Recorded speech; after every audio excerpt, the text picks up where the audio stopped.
Disclaimer: the following program is designed to offend, provoke, and challenge your religious sensibilities. It contains content that will likely offend anyone who holds religion sacred. This is for those with thick skin or a taste for the harsh truth. If you're easily offended or cherish your religious views, please turn off now. Viewer discretion is strongly advised. You have been warned. Tonight, we crack open the tablets of history, not just to read them, but to ask, who wrote the rules? Get ready for a ride down two of the world's oldest rivers where two heroes float in baskets, separated by centuries, yet bound by a storyline so compelling it might just be borrowed. Because why invent a new tale when an old one floats by just fine? Buckle up, history buffs. It's time for a duel of destinies. Was Moses just a remix of Sargon, or is humanity simply obsessed with heroes in baskets? Let's find out. Before we dive into the murky rivers of ancient plagiarism, let me ask you this. Do you enjoy conspiracies, sarcasm, and the occasional, oh no, they didn't moment of historical drama? Then hit that subscribe button like it's a pharaoh's decree to save the baby Moses. Don't forget to turn on notifications because let's be honest, you're gonna want to know when the next ancient scandal drops. Oh, and give this video a thumbs up. Or don't. I'm just a guy yelling into the abyss about waterproof baskets and divine plagiarism campaigns. No big deal. Now, let's get biblical, or Mesopotamian, or both. Who really knows anymore? Let's meet our first contender, Sargon of Akkad. Picture Mesopotamia, over 4,000 years ago, a land of dust, divine kings, and the dawn of empires. Sargon wasn't born a prince, he was born a secret. His mother, a high priestess, couldn't keep him due to her vows, so she crafted the first ever escape pod, a reed basket, sealed with bitumen, because even back then waterproofing was all the rage. And where does she send him? Down the river. Because nothing says, I love you, like trusting a basket to do a nanny's job. It's like ancient child support was just, hope the river doesn't eat him. Now, Sargon's survival wasn't just luck, it was destiny, or so the tablets tell us. Picked up by Aki the gardener, Sargon rose from irrigation duties to the throne. How? By claiming divine right, backed by none other than Ishtar, goddess of war and love. Convenient, right? Like, oh, I'm just the chosen one because my mom couldn't use contraception? Kingship in Mesopotamia wasn't just about ruling, it was about branding. Sargon wasn't just a king, he was a divine project, rebooting cities and forging an empire that stretched from the Persian Gulf to the Mediterranean. Talk about an overachiever. He's the original influencer. Before there was Instagram, there was Ishtar's endorsement. Sargon's reign was a mix of brutal military campaigns and savvy administration. He established Akkad as the powerhouse of the ancient world, turning it into the Silicon Valley of its day, minus the tech, plus the divine wars. He united city-states, standardized weights and measures, and even promoted the Akkadian language to the lingua franca. Sargon was less about building walls and more about breaking them down. Well, except for the walls of cities he besieged. It's like he was saying, unity, or else. So, Sargon's life was epic, full of battles, divine whispers, and political drama. But was it original enough to inspire a certain biblical figure? Let's paddle over to Egypt and meet our basket baby number 2, who might be the sequel with a Hebrew twist. Fast forward about 1,000 years and a few hundred miles west, and we find ourselves in Egypt. Here enters our second contender in the ancient baby-in-a-basket showdown, Moses. Born during a time when Pharaoh was feeling particularly threatened by the increasing Hebrew population, because, let's face it, nothing scares a tyrant like a baby boom. His mother, clever and desperate, does what any resourceful parent would, builds a DIY baby boat out of papyrus and sends him floating down the Nile. Because if you're going to hide your kid, why not do it on the most crocodile-infested river around? It's like ancient child safety was just good luck, don't get eaten. Here's where Moses gets a lifestyle upgrade. Pharaoh's daughter, the princess, finds him and, presumably after deciding he's too cute to throw back, adopts him. Moses then grows up in the Egyptian royal household, sandals, scrolls, and all. Talk about climbing the social ladder via river. It's like the ultimate rags to riches story, but with more water and less actual rags. But Moses isn't just any adopted prince. He's a man caught between two worlds, Hebrew by birth, Egyptian by upbringing. This duality sets him up not just for an identity crisis, but for a destiny that involves a lot more than just palace intrigue. It's like his life was an ancient Who Am I reality show. Now, Moses' story really heats up when he stumbles upon his true heritage, leading to that fateful moment at the burning bush. Here he's not just picked by any god, but by Yahweh himself, who's apparently into dramatic reveals and foliage-based communication. It's like the original Survivor with divine intervention. Armed with divine backing and some serious prophetic creds, Moses heads back to Egypt not to enjoy palace life, but to challenge it. With plagues, parting seas, and a lot of persuasive talking, Moses doesn't just free the Hebrews, he delivers a divine spectacle.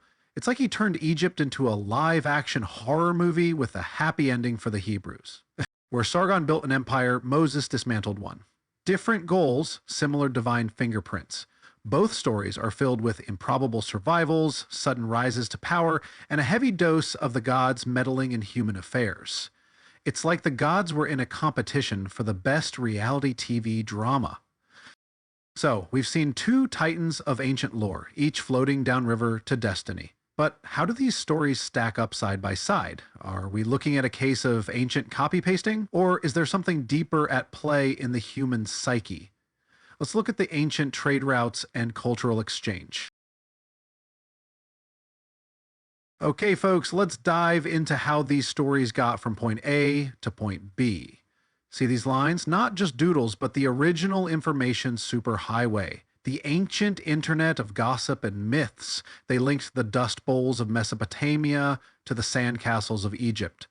And what floated down these rivers of commerce? Lies, my friends. Juicy, second-hand lies of gods, heroes, and basket babies. It's like the original telephone game, but with more at stake than just who said what at the market. Imagine being a scribe in Egypt or a bard in Akkad. You hear this wild story about a baby surviving in a basket, and you think, this is my ticket to fame. So you spin it, adapt it, make it your own. It's not plagiarism, it's creative license, with no lawyers to stop you.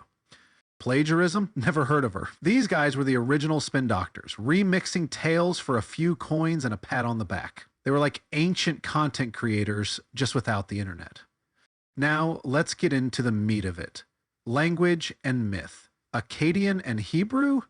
Same family, different branches, both borrowing from each other like they're in a perpetual linguistic debt.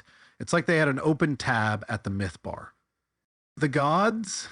More like a divine reality show with characters crossing over. When Sargon calls on Ishtar and Moses talks to Yahweh, it's like they're all on the same celestial group chat. It's ancient fan fiction with divine rights. But here's the real punchline. These stories didn't just travel. They survived like cockroaches through time. Empires crumble, but these myths, they're still here. Repackaged and sold back to us. They've been around campfires, in courts, and now in cinemas and bookshelves. They stick because they exploit our basic human need for a good yarn, for heroes and miracles. It tells us our craving for stories is as old as dirt. These aren't just tales, they're the original clickbait, designed to hook into our deepest insecurities and aspirations. We're all just suckers for a good story, especially when it's wrapped in the guise of divine truth. Both of our heroes start life in survival mode. One floats down the Euphrates, the other the Nile. Both are in baskets, ancient baby carriers, if you will.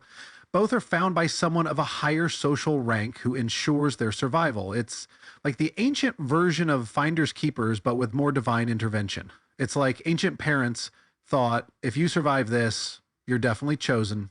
In Sargon's case, it's Aki the gardener who does the saving. For Moses, it's the Pharaoh's daughter. From humble beginnings to big things. Classic hero trope. It's like they're playing Guess Who's Coming to Dinner, but with higher stakes. Now, rising to power. Sargon becomes a king, an emperor really, shaping an entire empire with his bare hands, and probably a lot of help. Moses, he becomes a prophet, a leader not by conquering territories, but by liberating a people. One builds, the other frees. It's empire versus exodus. Two very different brands of ancient mic drops.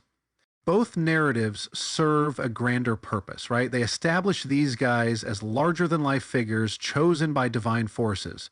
Sargon is backed by Ishtar, Moses by Yahweh. It's like each story was tailor-made to boost their divine resume.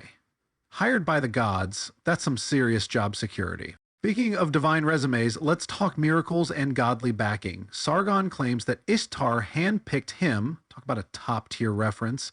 Moses, on the other hand, has Yahweh turning staffs into snakes and parting seas.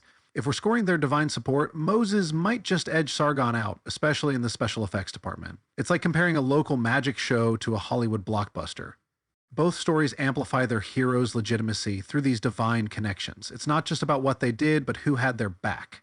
In the ancient world, having a god on your side wasn't just good luck, it was essential for your hero status. It's the original I know a guy setup. And here's where it gets even more interesting. The impact of these stories goes beyond just their lifetimes. They shape cultures, religions, and national identities. Sargon's empire set the stage for Akkadian and later Babylonian dominance. Moses' exodus is foundational to Jewish, Christian, and Islamic faiths. They're like the ancient versions of blockbuster franchises. Each story is told and retold not just as history, but as a moral and cultural blueprint. Sargon's tale warns and inspires rulers about the rise from obscurity to power. Moses' story is about faith, perseverance, and divine justice. It's like they're the original self-help books, except with more plagues and less self. So did Moses' scribes pull a literary heist on Sargon's legend? Maybe. Or maybe these stories reflect a universal narrative pattern. Heroes in baskets, divine endorsements, epic missions. Humanity loves a good origin story, especially one with a bit of river drama. It's like ancient storytelling was just recycling with a divine twist. So, what's the big takeaway from our river cruise through the mythos of Sargon and Moses? First off, stories are the ultimate power play. They don't just shape cultures, they manipulate them, sell religions, and prop up empires. And history? It's less about what actually happened and more about what we've been convinced happened. It's like we're living in a narrative echo chamber. But hey, don't just take my word for it. Go check out my playlist where I dive into other biblical parallels that'll make your head spin faster than a ziggurat spiral. This isn't just about Sargon and Moses playing the ancient version of who wore it better. The connections between Mesopotamia and the Hebrew scriptures run deep, like Noah and the Epic of Gilgamesh, or the Tower of Babel and Mesopotamian ziggurats. Trust me, you'll never look at the Bible or Mesopotamia the same way again. I challenge you. Next time you're spoon-fed a story, ask yourself, who's been spinning this tale? Why does it stick around? And what does it really reveal about our values? Because at the end of the day, we're all just characters in this grand, messy library of human history. Make sure your story isn't just another rehash. Unless you're getting paid for it, then by all means, rehash away. While you're here, don't forget to like, comment, and subscribe for more deep dives